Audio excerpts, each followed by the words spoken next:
55th శ్లోకం sir ఇవాళ. ఉమ్, మహాబోధ మహా ఐశ్వర్య మహావీర్య మహాబల. మొదటి పాదం. మహాబుద్ధి మహాసిద్ధి మహాయోగేశ్వరేశ్వరి.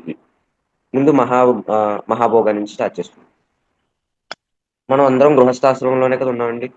గృహస్థాశ్రమంలో ఉన్నామంటే సాంసారిక జీవితంలో ఉంటూ ఆ ఉపాసన చేసుకుంటూ చేసుకోవాలి. ఇప్పుడు ఈ సంసారిక జీవితంలో ఉన్నప్పుడు, గృహస్థాశ్రమంలో ఉన్నప్పుడు మనం మామూలుగా సన్యాసిలా బతకలేం కదా. గృహస్థాశ్రమం అంటే అన్ని ఆ, మనకున్న సౌకర్యాలతో మనం ఉంటూ దానితో దేని త్యజించకుండా మనం మన దేవతని ఆరాధించుకోవాలి. అలాగ చేసుకోవాలి అంటే అలాగ ముందు అలా చేసుకోవాలి. అలా చేసుకోవాలి అంటే మనకి ముందు ఆ, భోగాలు కావాలి. ఒక కారు కావాలి, టీవీ కావాలి, ఫ్రిడ్జ్ కావాలి, ఇవన్నీ కావాలి. ఇవన్నీ భోగాలు కానీ అది ఆవిడ మహాభోగ. ఈ కారు, టీవీ, ఫ్రిడ్జ్ ఇవన్నీ ఏంటి అంటే ముందు మనం కష్టపడకుండా ప్రశాంతంగా మన దృష్టిని కేంద్రీకరించుకోగలగడానికి, మన శరీరాన్ని సుఖంగా ఉంచుకోవడానికి కావాల్సినవన్నీ ఈ ఆ, మన కర్మ చేయబడే వల్ల వచ్చే భోగాలు ఇవన్నీ. ఇంకోటి ఉపాసనలో ఇంకొక భోగం ఉన్నది. ఇప్పుడు మన ఇంకొక భోగం తీసుకుంది. మన మహా కొంతమంది అష్టైశ్వర్యులు ఉంటారు. కొంతమంది కష్టపడే వాళ్ళు ఉంటారు. డబ్బున్న వాళ్ళకి పుట్టినప్పటి నుంచి ఉన్నాయి భోగాలు. వాళ్ళకి ఆ భోగాలు సుఖాల కింద అనిపించవు. అవి ఏవో నన్ను ఆపుతున్నాయి అన్నట్టు అనిపిస్తాయి వాళ్ళకి. అవునా కదా. వాళ్ళకి చిన్నప్పటి నుంచి వాటితో ఆడుకుని వాడుకుని వాటినే వాడి వాడి వాళ్ళకి అవంటే బోరు కొట్టేస్తాయి. ఆ ముందు డబ్బులే తీసుకుంది వాళ్ళు చిన్నప్పటి నుంచి ఉంది. వాళ్ళకి డబ్బులు అంటే లెక్క ఉండవు. డబ్బులు అంటే కూడా ఒక భోగమే కదా మనకి.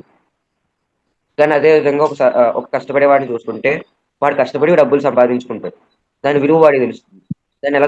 దాన్ని ఎలా జాగ్రత్త పెట్టుకోవాలో వాడికి తెలుస్తుంది. దానితో వచ్చే భోగాన్ని ఎలా అనుభవించాలో వాడికి తెలుస్తుంది.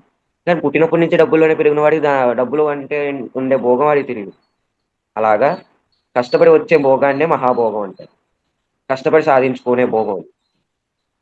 అలాగా మనం అలక్ష్మితో వచ్చే వరాల్ని తీసేసి లక్ష్మీదేవిని మన ఇంటికి రమ్మని చెప్పి అలాగా కష్టపడి ఆ భోగాలన్నిటిని సంపాదించుకున్న వాడికి ఆ మహాభోగం అనేది, ఆ ప్రశాంతత అనేది వాడి ఆ, వాడి వాడికే చెందుతుంది. కాబట్టి ఆ ప్రశాంతతని మహాభోగ అన్నారు. అయ్యా స్క్రీన్ కొంచెం సరిగ్గా పెట్టుకో, పైన కనిపించట్లేదు. నువ్వు ఫుల్గా ఫేస్ మొత్తం కనపడలేదు నువ్వు. Okay miss. Okay, thank you. మరి ఇవన్నీ కూడా ఏసీలు, ఫ్యాన్లు, ఇల్లు అనేవి మనకే మనం తయారు చేసుకున్నవి, కృత్రిమమైనవి. కరెంట్ ఉంటే తప్పితే పనిచేయవు. అదే అమ్మవారు అలా కాదు, ముందుగానే ఉన్న ఆవిడని మనం తెలుసుకోవాలి కదా. అవును మిస్. Thank you. మహాభోగం ఉపాస్యంలో ఒక భోగం అనేది ఉంది. ఉపాసనలో మనకి దక్షిణాయనం ఆ, దక్షిణాయన పుణ్యకాలం, ఉత్తరాయణ పుణ్యకాలం అని చెప్పి రెండు పుణ్యకాలాల కింద డివైడ్ చేశారు. మన టైం లైన్. దక్షిణాయన పుణ్యకాలం, ఉత్తరాయణ పుణ్యకాలం రెండు పుణ్యకాలాలు అయినప్పుడు రెండు కింద డివైడ్ చేయడం ఎందుకు? ఒకటి దక్షిణాయనం అంటే ఉపాసన గురించి సంబంధించినవన్నీ దక్షిణాయన పుణ్యకాలంలో వస్తాయి. ఉత్తరాయణ పుణ్యకాలం అంటే ఈ ఉపాసనకి సంబంధించిన ఫలితం అంతా వచ్చేది ఉత్తరాయణం. మనం ఇప్పుడు చేసుకున్న కర్మకి వచ్చే ఫలితం ఉత్తరాయణం. ఉత్తరాయణంలో మనం మొదటి రోజు మన పండగ మన సంవత్సరంలో మొదటి రోజు చేదు పచ్చడితో మొదలు పెడతాం. ఆ చేదు పచ్చడితో మొదలుపెట్టింది దానికి అర్థం ఏంటంటే ఈ ఉపాసనలో వచ్చేవన్నీ నీకు కష్టాలు. ముందే దీంట్లో నీకు అన్ని ఈ కర్మను కలిగించుకునేవన్నీ వస్తాయి. ఈ దక్షిణాయన పుణ్యకాలంలో నువ్వు పడే కష్టాలన్నిటికి ఫలితం ఉత్తరాయణంలో వస్తుంది అనే ఆ వాల్యూని, ఆ సందేశాన్ని ముందే ఇవ్వడానికి ఆ చేదు పచ్చడితో మొదలు పెడతాం. ఆషాఢ మాసం వచ్చేంత వరకు మనకి ఏ పండుగలు ఉండవు. చాలా వరకు ఏ పండుగలు ఆషాఢ మాసం వచ్చేంత వరకు ఉండవు. ఆషాఢ మాసం వచ్చింది అంటే ఉత్తరాయణ పుణ్యకాలం మొదలైంది. దక్షిణాయన పుణ్యకాలం మొదలైంది. ఈ దక్షిణాయన పుణ్యకాలం మొదలైంది అంటే రెండు జరుగుతాయి. మొదటిది వర్షాకాలం. ఇప్పుడంటే రావట్లేదు వర్షాలంటే, కానీ మామూలుగా అయితే ఈ టైంకి వర్షాలు పడిపోతూ ఉంటాయి. ఆషాఢం వచ్చింది అంటే వర్షాలు మొదలవుతాయి, చలి మొదలవుతుంది, ఇవన్నీ మొదలవుతాయి. ఇది మన భౌగోళికంగా మనం ఫేస్ చేసే చేంజెస్. ఇంకొకటి మన ఉపాసనలో మనం ఫేస్ చేసేది ఏంటి అంటే మనం ఏ గుడికైనా దూర ప్రదేశాలకు వెళ్ళడానికి కుదరదు. ఇప్పుడు ఈ టైంలో. అలాగే ఇప్పుడు మనం దేవతల్ని తీసుకుంటే విష్ణుమూర్తి యోగ నిద్రలో ఉంటారు, శివుడు ధ్యానంలో ఉంటాడు, బ్రహ్మని మనం ఎలాగో ఉపాసించాం. ఇలాగ ఇప్పుడు ఈ దేవతలందరూ కూడా బిజీగా అంటే వాళ్ళందరూ ఆ ధ్యానంలో మునిగిపోయే టైం ఇది. కాబట్టి వాళ్ళని ఉపాసించుకోవడానికి వాళ్ళు ఈజీగా దొరుకుతారు మనకి. కాబట్టి మన పెద్దలు ఏం చేశారంటే ఈ ఆషాఢ మాసం దగ్గర నుంచి చాతుర్మాస్యం అని మన పండగలని మన ఉపాసనకి సంబంధించినవన్నీ ఇక్కడ స్టార్ట్ చేశారు. దక్షిణాయనం మొదటి పండుగలో చూసుకుంటే ముందు గురువుని ఉపాసించాలి కాబట్టి గురు పౌర్ణిమ. అలాగే చాతుర్మాస్యం మొదలవుద్ది కాబట్టి తొలి ఏకాదశి. తర్వాత ముందు మనం గృహస్థాశ్రమంలో ఉన్నాం కాబట్టి ఆ భోగాన్ని అనుభవించాలి అంటే ఈ ప్రస్తుతం మనం జరిగే దాంట్లో ఏ రకమైన ఐశ్వర్యానికి సంబంధించిన ఇబ్బంది రాకూడదు కాబట్టి తర్వాత శ్రావణ మాసం, తర్వాత ఉపాసన మొదలు పెట్టాలి కాబట్టి వినాయకుడు, తర్వాత అమ్మవారి యొక్క నవరాత్రులు, తర్వాత శివుని యొక్క కార్తీక మాసం, తర్వాత విష్ణుమూర్తి యోగ నిద్ర నుంచి లెగుస్తారు కాబట్టి ధనుర్మాసంలో ఆయన నెల రోజుల ఉపాసన, వెంటనే ఉత్తరాయణం వచ్చేస్తుంది. ఈ ఉపాసన అంతా అయ్యేటప్పటికి మనకున్న కర్మ ఎంతో అంత కరుగుద్దా. కార్తీక మాసం వచ్చిందంటే పొద్దున్నే లెగడం, దీపాలు పెట్టుకోవడం ఇవన్నీ చేస్తారు. ఆషాఢ మాసంలో ఈ ఉపాసనలు ఉంటాయి రాబు. శ్రావణ మాసంలో ఉపాసన చేస్తారు. భాద్రపదంలో ఉపాసనలు ఉంటాయి. ఆశ్వీజంలో ఉపాసనలు ఉంటాయి. ప్రతిదానికి ఒక నియమాలు నిబంధనలు ఉంటాయి. ఈ నియమాలు నిబంధనలు ప్రకారం పూజ చేస్తాం మనం. ఈ నియమాలు నిబంధనలో మనకున్న కర్మ చాలా వరకు కరుగుతూ ఉంటుంది. అంటే మొత్తం బండరాయి అంతా కరగదు కానీ బండరాయిలో కొంచెం కరుగుతూ ఉంటుంది. అలాగా ఈ దక్షిణాయనం అయ్యేటప్పటికి ఎంతో అంత కర్మ కరుగుద్ది కాబట్టి భోగి రోజు ఈ దక్షిణాయనం అంతా మనకు ఉండేవి తిథి ప్రకారం వచ్చే పండుగలు. కానీ ఉత్తరాయణంలో మొదటి పండుగ మాత్రం వచ్చేది గ్రహ మండలాన్ని ప్రకారం వచ్చే పండుగ ఉత్తరాయణంలో వస్తుంది మనకి. అలాగా ఆ పండుగ రోజుతో మనకున్న మనం ఇక్కడ వరకు సంపాదించిన మన కర్మని ఇవన్నీ భోగిపీడ అని చెప్పి భోగిలో వేసేసి వాటిని వదిలేస్తాం. అప్పుడు వచ్చే జ్ఞానం, అప్పుడు వచ్చే ఆనందం, దాన్ని మహాభోగ అంటారు. అంటే ఆవిడ అప్పుడు మనకి ఇంతలా ఉపాసించి ఇంతలాగా మనం చేసినందుకు ఇచ్చిన ఉపాసనలో మనకు వచ్చే ఆ జ్ఞానాన్ని భోగం, ఆ వచ్చే భోగాన్ని మహాభోగం అంటారు. అది అన్ని చేసేటప్పటికి మనకు వచ్చే జ్ఞానం, ఆ జ్ఞానాన్ని మహాభోగ అనే దాంతో ఆ మహాభోగ అనే నామాన్ని దానికి ప్రసాదిస్తాం. ఆ ఆ మహాభోగ ఆవిడ అని ఇక్కడ మహాభోగాలో చెప్తున్నారు. ఇది ఒక అర్థం. రెండవ అర్థం, ఆవిడ అష్టైశ్వర్యాలకి ఆవిడే అష్టైశ్వర్యాలు ఆవిడయే, 14 లోకాలు ఆవిడయే. ఈ 14 లోకాలు కాకుండా ఉన్న బ్రహ్మాండాల్లో ఉన్న లోకాలు ఆవిడయే, బ్రహ్మాండం అంతా ఆవిడదే, ఉన్న బ్రహ్మాండాలన్నీ ఆవిడయే. ఈ బ్రహ్మాండంలో ఉన్న పిపీలికాది పర్యంతం అందరూ ఆవిడికి సంబంధించిన వాళ్ళే, అందరూ ఆవిడదే. ఇక్కడ ఉన్న బంగారు వెండి రత్నాలు వైడూర్యాలు ఇవన్నీ కూడా ఆవిడయే. ఇన్ని ఉన్నప్పుడు ఆవిడ మహాభోగురాలు కాదు. ఆవిడికి లేదు ఆ భోగం. కాబట్టి ఇది ఆవిడ మహాభోగ. ఆవిడ కన్నా ఇంకెవరు మహారథి. ఇందాక లాస్ట్ 34వ నామం లాస్ట్ది మహారథి. మహారథి అంటే ఎవరు అనుకున్నా, మహారథి అంటే శివుణ్ణి చూసి శివుని యొక్క ప్రేమలో లీనమైపోయి ఆయన అంటే ఇష్టపడుతున్న తల్లి కాబట్టి ఆవిడ మహారథి అనే నామంతో తీసుకున్నాం ఇందాక. ఆ ప్రేమ వల్ల ఆ ప్రేమని అనుభవిస్తున్నది కాబట్టి ఆవిడ మహాభోగ. ఆయన ప్రేమను ఎవరైనా అనుభవించగలరు ఆవిడ తప్ప, ఆయనతో ఎవరైనా ఉండగలరా ఆవిడ తప్ప. కాబట్టి అంత భోగం ఆవిడ అనుభవిస్తుంది కాబట్టి అంత గొప్ప శక్తిని ఆవిడ అనుభవిస్తుంది, అంత గొప్ప ప్రేమను ఆవిడ అనుభవిస్తుంది కాబట్టి ఆవిడ మహాభోగ అనే నామంతో ఆవిడకి ఇవ్వచ్చు మహాభోగ. ఇది ఒక అర్థం. ఇంకొకటి నెక్స్ట్ మహేశ్వర్య కాదా, మహేశ్వర్యకి ఈ మహాభోగ అనే నామానికి రెండు ఇంటర్చేంజ్ చేస్తే రెండాటికి కూడా ఆవిడ జీవితం మనకు తెలిసిపోతుంది. ఆవిడ ఎక్కడ ఉంటుంది, ఆవిడ యొక్క భోగభక్త కాబట్టి ఆవిడ మహాభోగ అనే నామంతో ఇమీడియట్ గా పొగిడారని అనుకోవచ్చు. మహాభోగ అనే నామం మళ్ళీ తీసుకుందాం మహేశ్వర్య తర్వాత. మహేశ్వర్య ఆవిడ ఐశ్వర్యం, మహా ఐశ్వర్యం. ఈ మనకి రెండు ఐశ్వర్యాలు ఉన్నాయి. ఒక ఐశ్వర్యం ఏంటంటే మన కర్మ వల్ల చేరే ఐశ్వర్యం. రెండోది మన జ్ఞానం కూడా ఐశ్వర్యం. అలాంటిది ఆవిడ శుద్ధ జ్ఞాన స్వరూపం. అంత జ్ఞానమైనది ఆవిడది. ఆవిడ జ్ఞానస్వరూపురాలు అయిన కాబట్టి ఆవిడ మహా ఐశ్వర్య. అంత జ్ఞానాన్నే రూపం కింద చెక్కబడిన తల్లి కదా ఆవిడ. కాబట్టి మనం ఇంత ఇంత జ్ఞానంతోనే ఇంత ఐశ్వర్యం అవుతుంటే ఆవిడ అంత జ్ఞానాన్నే ఒక ఆకారం ఇస్తే వచ్చిన తల్లి ఆవిడ. కాబట్టి ఆవిడ మహాజ్ఞాని. కాబట్టి ఆవిడ మహా ఐశ్వర్య. జ్ఞానాన్ని కూడా ఐశ్వర్యం కింద తీసుకుంటాం కాబట్టి ఆవిడ మహా ఐశ్వర్యురాలు. రెండోది, ఆవిడ ఇల్లు ఎక్కడుంది? రెండు ఇల్లులు ఉన్నాయి ఆవిడ. ఆ, శ్రీపురం, మణిద్వీపం. మణిద్వీపం వేరే డైమెన్షన్ లో ఉంది. శ్రీపురం మాత్రం మన మేరు పర్వతం మీద చెక్కారు. ఈ మేరు పర్వతాలకి మూడు శిఖరాలు ఉన్నాయి. ఒక శిఖరం మీద విష్ణు నివాసం, బ్రహ్మ నివాసం, రుద్ర నివాసం అని చెప్పి మూడు శిఖరాల మీద ముగ్గురు నివాసం ఉంటారు. మధ్యలో మేరు పర్వతం. మేరు పర్వతం చుట్టూ సముద్రం, అమృత సముద్రం. అమృత సముద్రంలో లోపలికి వెళ్ళేటప్పటికి 25 ప్రాకారాలు ఉండే 25 ప్రాకారాలు. 25 ప్రాకారాల్లోనే ఒక్కొక్క ప్రాకారంలో ఒక్కొక్క దేవత. ఒక్కొక్క ప్రాకారానికి ఒక్కొక్క అధిష్టాన దేవత. మళ్ళీ ఒక ఆయనకి వాచ్మ్యాన్, ఆవిడకి వాచ్మ్యాన్ కింద బ్రహ్మ. మళ్ళీ సెక్యూరిటీ కింద విష్ణువు. పక్కనే ఉండేవాడు శివుడు.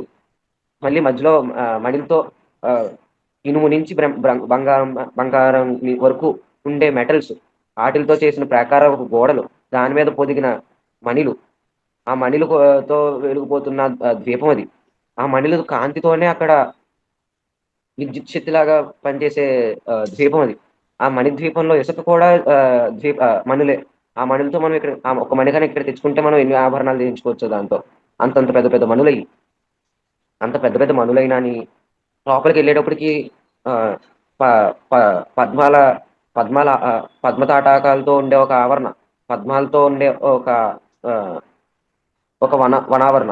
ఇంకొకటి 5 రకాల ఆ, మ- శ- పనస, మందార, కదంబ, ఇంకొక 2 రకాల చెట్టులతో ఉండే ఆవరణలు. ఇన్ని ఆవరణలతో ఉండే తల్లి ఆవిడ కాబట్టి ఇంత పెద్ద ఇల్లు ఆవిడకి. మళ్ళీ దీనికి ఇంత దానికి క్లీన్ చేయడానికి, దాంట్లో ఉండే అన్ని ఆవిడకి సంబంధించిన అన్ని చూసుకోవడానికి ఉండే పరివారాలు, మళ్ళీ దర్శించుకోవడానికి వచ్చే బ్రహ్మలు, విష్ణువులు, మహేశ్వరులు, ఇంద్రాదితర దేవతలు, ఇంతమంది ఉన్నారు. కాబట్టి ఇంత ఐశ్వర్యం ఎవరికైనా ఉండగలదా? ఆవిడ ఐశ్వర్యం తలుచుకుంటేనే మనకే ఆ ఐశ్వర్యం ఉన్నది అన్నంత ఉండేలా ఉండే ఐశ్వర్యం అది. అంత ఐశ్వర్యం ఎవరికైనా ఉండగలదా? ఎవరికీ ఉండలేదు. కాబట్టి ఆవిడ మహా ఐశ్వర్యాలు. కాబట్టి మహా ఐశ్వర్య. పైన ఇంకొక మహాలక్ష్మి అనే నామంతో కూడా ఆవిడని పొగిడాం మనం. ఆ మహాలక్ష్మి అయిన తల్లి ఆవిడదే కదా ఐశ్వర్యం అంతా. కాబట్టి ఆవిడ మహా ఐశ్వర్యురాలు. 3 అర్థాలు ఉన్నాయి ఆవిడ మహా ఐశ్వర్యానికి. ఇలాగ ఈ 3 అర్థాలతో చూసుకోవచ్చు మహా ఐశ్వర్య అనే నామాన్ని. ఇప్పుడు మహైశ్వర్య, మహాభోగ. ఆవిడ భోగాలన్నిటిని చూసి మహాభోగ అన్నారు వాగ్దేవతలు. తర్వాత ఆవిడ యొక్క ఐశ్వర్యాన్ని చూసి మహైశ్వర్య అన్నారు. ఆవిడ ఐశ్వర్యంతో అనుభవించే అన్ని మహాభోగాలు. ఆవిడ భోగాలు ఆవిడ భోగాలతో ఆవిడ భోగాల్ని చూసి మనకు అనుభవించేలా ఉండేది మహైశ్వర్యం. ఆవిడ యొక్క ఇల్లు కూడా చింతామణితో చేసిన గృహం ఆవిడ. ఆ చింతామణిని కోరుకుంటేనే మనకు కావాల్సినవి అన్నీ వస్తాయి. అలాంటిది ఆ కావాల్సిన అన్నిటితో చేసిన చింతామణిలోనే ఆవిడ నివాసం ఉంటుంది. అంత ఐశ్వర్యంతో ఉన్న తల్లి ఇప్పుడు మామూలు ఎంతో యుధిష్ఠరుడు ఆ, యుధిష్ఠిరుడు రాజసూయం చేసి మొత్తం సామంతులతో అంతా ఆ, ఒక చక్రవర్తి అయి కూర్చుంటే ఇంద్రవైభోగం అన్నారు. అలాంటిది ఆవిడ వైభోగాన్ని దేంతో పోల్చాలి? అటు ఇంద్రుడికి సమానం లేదు. లక్ష్మీదేవిని ఇంద్రుడిని పోల్చడం లక్ష్మీదేవి కన్నా ఎక్కువ. అంత ఐశ్వర్యంతో కూడిన తల్లి కాబట్టి ఆవిడ మహా ఐశ్వర్యురాలు. కాబట్టి మహా ఐశ్వర్య. ఈవిడ ఈవిడకొక ఈవిడకొక ఆ, ఇక్కడ మహా ఐశ్వర్య మహాభోగ దగ్గర ఆవిడకొక గుణం ఉందంట. ఏంటి అంటే ఆవిడ ఎప్పుడు చూసినా కదంబ వృక్షాల దగ్గర తిరుగుతూ ఉంటుంది కదా.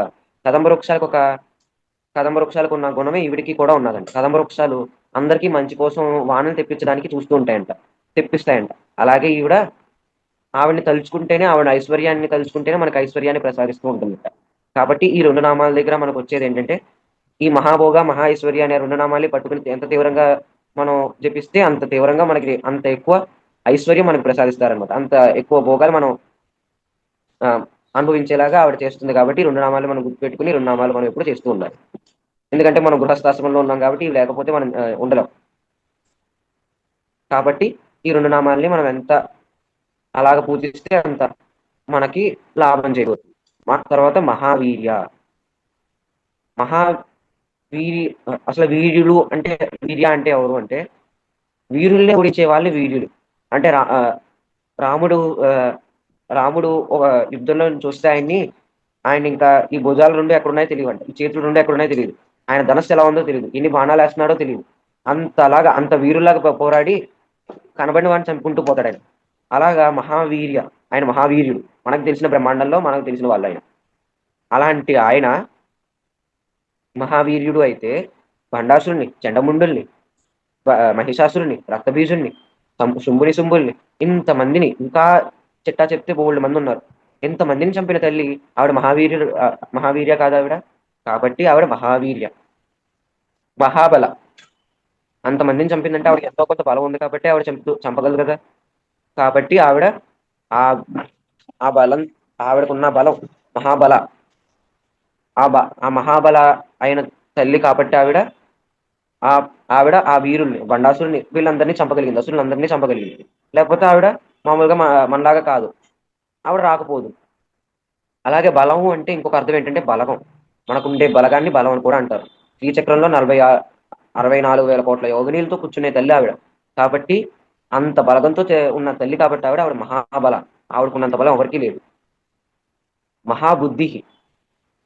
బండాసుడు వదలు వాడు రాత్ర యుద్ధం చేస్తే ఈవిడ రాత్ర జ్వాలామాలిని దేవితో ఒక ప్రాకారాన్ని సృష్టించింది. అలాంటి తల్లి ఆవిడ. అంత బుద్ధిశక్తి. పక్కనే శ్యామలాదేవిని పెట్టుకుని ఉండే తల్లి ఆవిడ. అలాంటి తల్లి అయిన తల్లి కాబట్టి ఆవిడ మహాబుద్ధి కాదు ఆవిడ మహాబుద్ధి. మహాసిద్ధి. అష్టసిద్ధులు, అనమాసిద్ధి, ఇలాంటి సిద్ధులు అన్నిటికీ తల్లి ఆవిడ.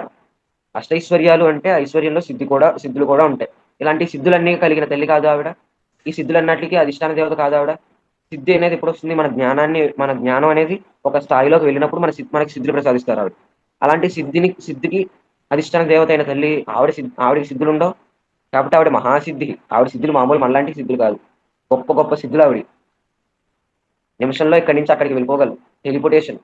నిమిషంలో ఒక్క అస్త్రంతో ఎదుటుండే కొన్ని వేల కోట్ల అక్షోహిణీల సైన్యాన్ని నాశనం చేసిన తల్లి ఆవిడ. అలాంటి తల్లిగా అలాంటి సిద్ధులు మనకు ఉంటాయా? ఆవిడకే సాధ్యం. ఎంత సిద్ధుడికైనా అష్టసిద్ధులకు వచ్చేటప్పటికే వాడు కొన్ని కొన్ని కొన్ని వందల ఏళ్ళు తపస్సు చేస్తే కనుక ఆవిడకి ఆ సిద్ధులు రావు. అలాంటిది 16 ఏళ్ళకే ఆవిడ అన్ని సిద్ధులు తీసుకుంది. ఆవిడ మహాసిద్ధికి కాదు ఆవిడ. కాబట్టి ఆవిడ మహాసిద్ధి. మహాయోగేశ్వరేశ్వరి. ఇక్కడ యోగేశ్వరి అంటే యోగినీలు 64 కోట్ల యోగినీలు ఉన్నారు మనకి. ఈ 64 కోట్ల యోగినీలకి మహాయోగిని ఆవిడ. ఈ అందరు యోగీశ్వరులకి మహాయోగిని ఆవిడ. అందరికీ అధిష్టాన దేవత ఆవిడ, సర్వేశ్వరి ఆవిడ. కాబట్టి ఆవిడ కన్నా యోగి ఎవరైనా ఉంటారా? ఉండరు. కాబట్టి ఆవిడ మహాయోగీశ్వరేశ్వరి. మహాయోగేశ్వరులందరికీ ఈశ్వరి, మహాయోగీశ్వరులందరికీ ఈశ్వరి. కాబట్టి ఆవిడ మహాయోగీశ్వరేశ్వరి. పైన మహేశ్వర్య దగ్గర ఆవిడ ఈశ్వరులందరికీ ఈశ్వరి ఆవిడ. ఉన్న వాళ్ళందరిపైన హెడ్ ఆవిడ. ఒక బ్యాంకులో ఒక అంబానీ, రిలయన్స్ ఇండస్ట్రీలో అందరికీ హెడ్ అంబానీ కాబట్టి ఆయన దగ్గర అంత ధనం ఉన్నది. అలాగా మనందరికీ ఈశ్వరి కాబట్టి మనందరికన్నా ఈశ్వరి ఆవిడ. కాబట్టి ఆవిడ దగ్గర ఉన్నంత ఐశ్వర్యం ఎవరి దగ్గర ఉండలేదు. ఇంకొకటి గవర్నమెంట్ ఆవిడది. ఆవిడ నడిపిస్తున్న గవర్నమెంట్ ఎవరైనా నడిపించగలరా?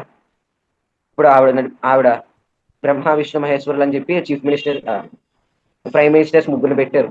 మళ్ళీ చీఫ్ మినిస్టర్స్ కింద దేవతలందరినీ పెట్టారు. మళ్ళీ వాళ్ళకి సంబంధించిన ఎగ్జిక్యూటివ్ హెడ్స్ కింద ఋషుల్ని పెట్టారు.